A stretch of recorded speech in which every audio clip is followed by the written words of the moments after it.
Assalamualaikum warahmatullahi wabarakatuh. Halo semuanya. Kali ini kita akan membahas tentang struktur dan fungsi jaringan batang. Yuk kita belajar bareng-bareng. Jangan lupa tonton sampai habis ya. Video pembelajaran ini dibuat oleh kelompok 8 kelas 3B Pendidikan Biologi Universitas Sultan Ageng Tirtayasa yang terdiri dari Aditi Wadiati, Nina Yuliana Dewi, Nurul Khalifah, dan Julia Pratiwi. Yang pertama, kita akan membahas tentang apa sih batang itu. Jadi, batang merupakan organ tumbuhan yang sangat penting yang umumnya terletak di atas tanah. Namun, terdapat beberapa tumbuhan yang batangnya berada di dalam tanah.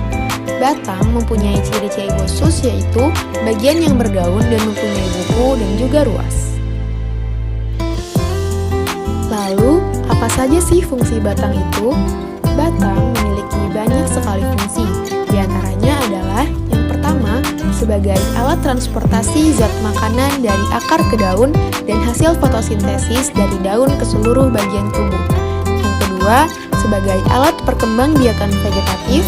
Yang ketiga, sebagai alat penyimpan bahan makanan cadangan. Dan yang keempat, sebagai tempat tumbuhnya daun, bunga, dan buah. Selanjutnya kita akan membahas tentang jenis-jenis batang. Apakah kalian tahu? Ternyata batang mempunyai dua jenis. Yang pertama, jenis batang dikotil, dan yang kedua, jenis batang monokotil. Pada pembahasan kali ini, kita akan membahas struktur batang dikotil dan juga struktur batang monokotil, bagian apa saja dari kedua struktur tersebut, dan juga perbedaan dari keduanya. Pembahasan pertama yaitu struktur batang dikotil.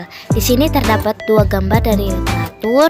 Gambar yang pertama itu terdapat 5 bagian di struktur batang dikotil. Yang pertama epidermis terdapat di luar, floem terdapat di dalam, kambium vaskuler terdapat di dalam, xilem terdapat di dalam, dan empulur terdapat di dalam.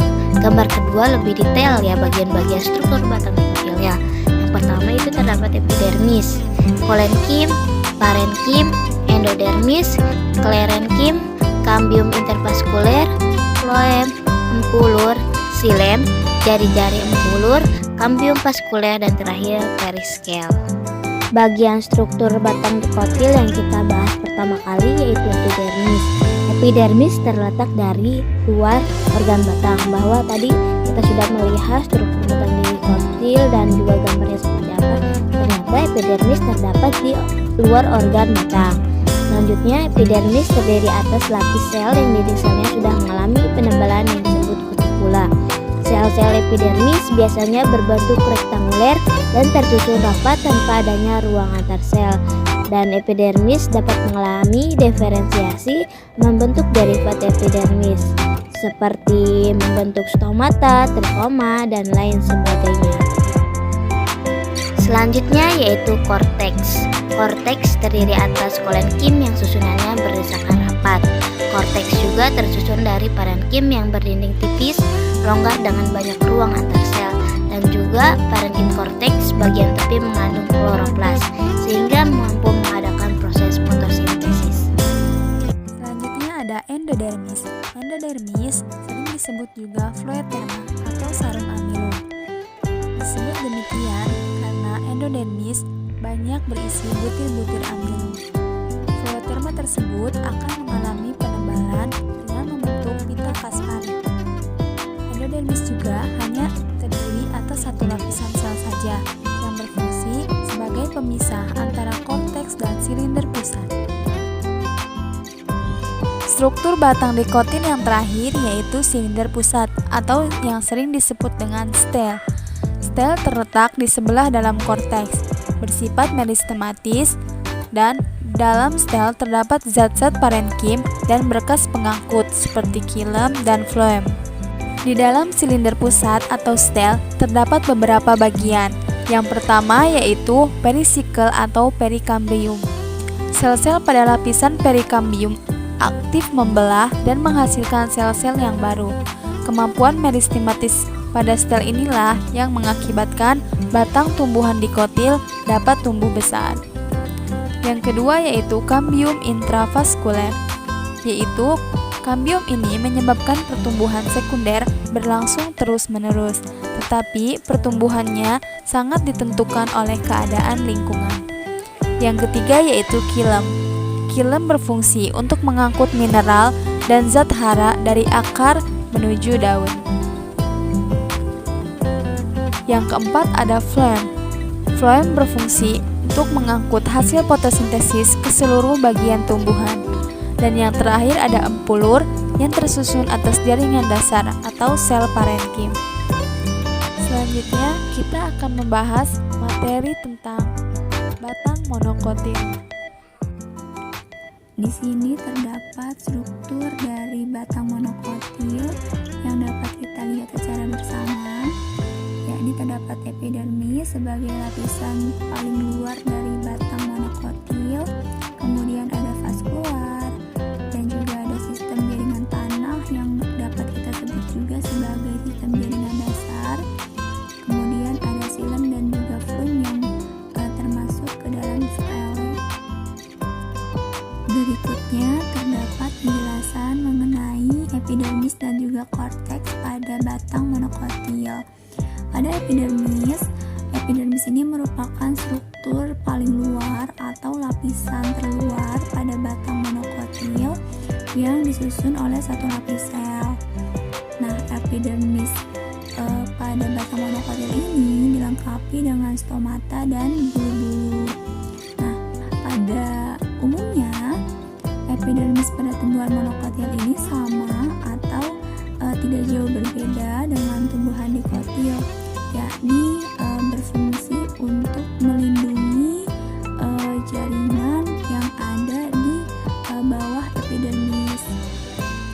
Sedangkan pada korteks ini merupakan lapisan pada batang monokotil yang terdiri atas beberapa lapis sel dengan rongga-rongga udara di antara sel-selnya. Korteks ini berfungsi sebagai tempat pertukaran gas. Nah, pada tumbuhan monokotil ini, korteks kadang-kadang dapat terdiferensiasi secara baik atau kadang sangat sempit, bahkan tidak dapat dibedakan dengan stele. Kemudian terdapat penjelasan mengenai stele. Pada tumbuhan monokotil, batas korteks dan stele ini biasanya tidak terlalu terlihat, tidak seperti pada batang dikotil. Kemudian pada stele ini terdapat xilem dan phloem yang dimana fungsinya ini sama seperti pada batang dikotil, yakni xilem ini berfungsi untuk mengangkut zat hara dan mineral dari akar ke daun, dan untuk phloem ini berfungsi sebagai pengangkut hasil fotosintesis ke seluruh bagian tumbuhan. Nah, xilem dan phloem ini pada lapisan stele susunannya ini bertipe kolateral tertutup, sehingga batang pada tumbuhan monokotil ini tidak mengalami pertumbuhan membesar seperti pada batang dikotil, yang dimana artinya pada batang monokotil ini tidak memiliki kambium. Baik, selanjutnya ini terdapat perbedaan antara batang monokotil dan juga dikotil. Nah, pada batang monokotil, pada bagian sebelah dalam epidermis ini terdapat meristem dasar atau dapat disebut juga jaringan dasar. Sedangkan pada dikotil, pada bagian sebelah dalam epidermis ini terdapat korteks dan stele yang perbedaan ini dapat terlihat jelas. Kemudian pada batang monokotil, batas antara korteks dan stele ini umumnya tidak jelas, tidak seperti pada batang dikotil. Sedangkan pada dikotil ini, korteks batang dapat disebut juga sebagai kulit pertama yang terdiri dari beberapa lapis sel yang dekat dengan lapisan epidermis yang tersusun atas jaringan parenkim, dan makin ke dalam susunannya ini merupakan jaringan parenkim. Selanjutnya pada batang monokotil, pada stele monokotil terdapat ikatan pembuluh yang menyebar dan bertipe kolateral tertutup, yang artinya tidak ditemukan kambium pada batang monokotil. Sedangkan pada batang dikotil, ikatan pembuluh pada stele ini disebut tipe kolateral terbuka, yang artinya xilem dan flumnya ini letaknya saling bersisian. Xilem di sebelah dalam dan flum ini di sebelah luar. Dan antara xilem dan flum ini terdapat kambium intravaskular. Kemudian pada batang monokotil tidak ada kambium, yang menyebabkan batang monokotil ini tidak dapat tumbuh membesar. Dengan kata lain, tidak terjadi pertumbuhan menebar sekunder. Sedangkan pada dikotil, karena pada batang dikotil ini memiliki kambium, sehingga dapat mengakibatkan bertambah besarnya diameter batang. Dan pada batang dikotil ini bertipenya dapat terlihat bertipe kayu ya, kayu keras, dan hidupnya ini menahun. Kemudian ini merupakan daftar pustaka atau referensi yang kami gunakan dalam pembuatan video pembelajaran jaringan pada batang. Dan cukup sekian yang dapat kami sampaikan mengenai jaringan pada batang tumbuhan. Kurang lebihnya mohon maaf. Wassalamualaikum warahmatullahi wabarakatuh. Terima kasih.